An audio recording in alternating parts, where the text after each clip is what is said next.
Press freedom. Ano ka maaaring magsulat at kumuha ng larawan kung sa likod ng iyong isip natatakot ka na baka ikaw ay samahan ng gawa-gawang kaso? Frenchie Mae Cumpio. You've probably heard her name, read about her somewhere, or maybe neither of those two. But who is she, really?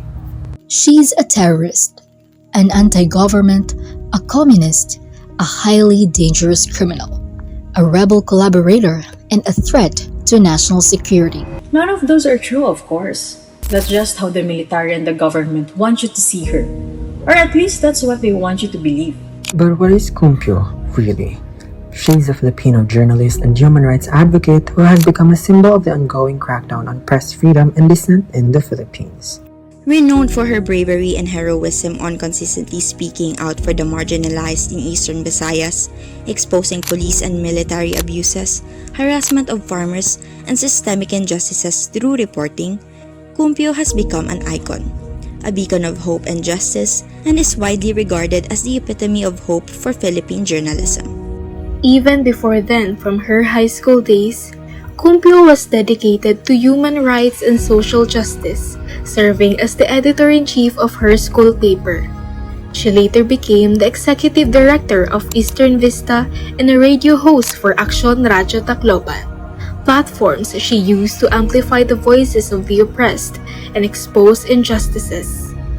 She was also a member of the Alter Media, a national network of independent, progressive media advocating for marginalized sectors and promoting alternative narratives. This bravery, however, came at a great cost, one that left her in the dark, hopefully not forever, and removed her from the light for 6 years.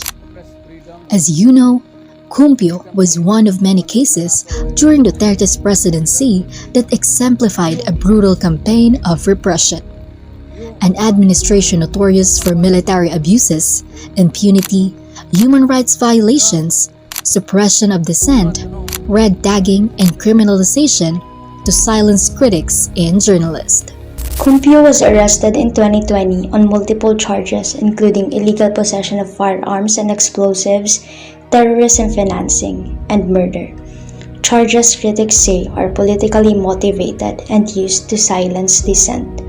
The government accused her of links to communist groups and involvement in destabilization efforts, allegations she and human rights advocates dismiss as baseless. Her bravery didn't just make her an icon, a beacon of hope, and a symbol of resilience. It also made her the target of those in power.